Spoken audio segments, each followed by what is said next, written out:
Ad Asolo sono in arrivo nuove opere pubbliche per più di 10 milioni di euro, un vero e proprio tesoretto per il comune con poco più di 9.000 abitanti. A comunicarlo con una punta d'orgoglio è il sindaco Mauro Migliorini e il suo vice Franco Dalla Rosa, assieme all'assessore Gerardo Pessetto. Un sogno a lungo desiderato da molti residenti verrà ultimato nei prossimi mesi. È la nuova palestra comunale polivalente con 300 posti a sedere ampliabili a 600. Un intervento di 2.800.000 euro, in parte finanziati dal Piano Nazionale Ripartenza e Resilienza, che tra fine marzo e i primi di aprile verrà inaugurato.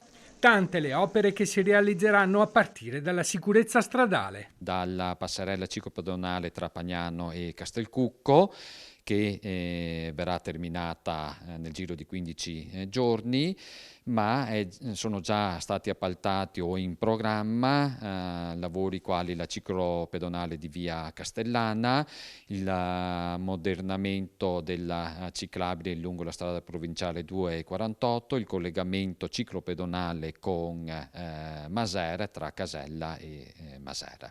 Gli interventi riguardano anche la messa in sicurezza di alcuni edifici e la loro riqualificazione energetica. A marzo prenderanno avvio i lavori di adeguamento antisismico della scuola media Torretti per un investimento di 547.000 euro interamente coperto da fondi PNRR. In futuro l'amministrazione sta puntando anche ad un progetto ambizioso per pedonalizzare il più possibile il centro storico, dal parcheggio Forestuzzo a ridosso dell'area dell'ex ospedale dove nascerà la nuova casa della comunità dell'ASL 2, si sta pensando a come trasportare lavoratori e turisti dal parcheggio fino al cuore del borgo in 3 modi alternativi.